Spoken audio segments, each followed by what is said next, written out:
So for me, the main issue, well, two main things at setup, okay? Number one, your feet were a little bit too narrow, which when your feet do get narrow, it makes it hard for your body to move correctly. If I said to you now move left with your feet close together, you're going to feel like, way, you're going to be wobbling over and lose a bit of balance, aren't you, okay? So if we can get yourself a little bit wider with most of your full clubs, from sort of, that was your 6 side, through your bag up to your hybrids and your longer clubs, you kind of want to roughly sort of shoulder width apart with your feet there.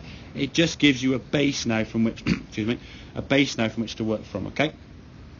Where the swing was before, okay, on that right here, you can see that ball now too far back in the stance. Now that was a byproduct of you hitting the ground behind the golf ball, and you simply moved the ball back to try and hit the ball where the ground was hit for the previous shot.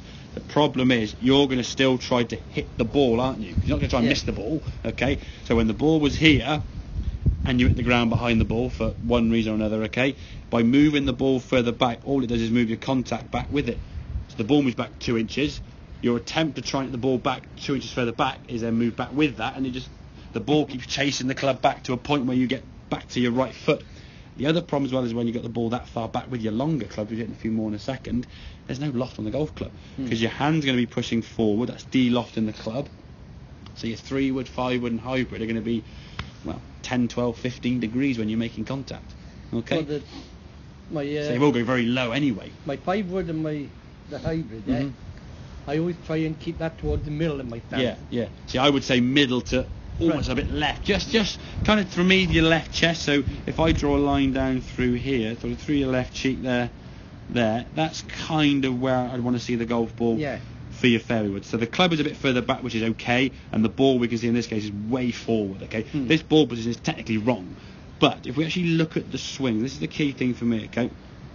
As you swing this golf club, now there's distinct movement to your back foot to try to get back to that golf ball, and your club now you can see in the ground behind the ball.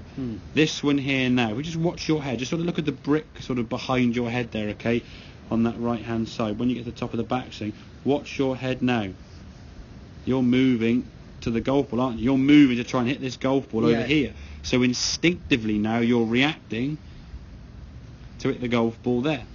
So now you're not so far behind the golf ball because you're trying. Moving as well with it. And then when you finish this swing, look at that movement with that and that foot compared to. Look at that. Yeah. That's more like a golf swing. Hip turns a lot better. Look where your trouser pocket is. Your trouser pocket's come round fully. Okay, so there's much more rotation in both your shoulders, your hips, your knees coming through, and he's starting to move where he is just flat as can be. Because I think when the feet are that narrow and the ball is over there, you're trying to hit the ball kind of over here, it'd be very hard to move your body at all without fear of falling over. Okay, so we can get a bit of a wider base, practice with the ball forward. In reality, when you play on the golf course next time, when you play with the boys and so on, I'd be putting the ball there, probably more towards sort of middle-ish. Okay. In time, I'd like to see it a little bit left of centre. If you notice the first couple of shots when the ball was played down, how much higher and further actually. The first one, I was almost gobsmacked, 125 yards as opposed to like 90 to 100 the first few were going, okay? Because by moving your body through the shot more efficiently, you're creating more power to the target. Whereas this one, you're moving away, you're almost like, if I said to you, okay, throw a ball as far as you can, you wouldn't want to fall backwards and flick your hands at it. You want to go doosh through the shot. Okay, does that make sense, everybody? Yeah. Yeah, okie dokie then, right.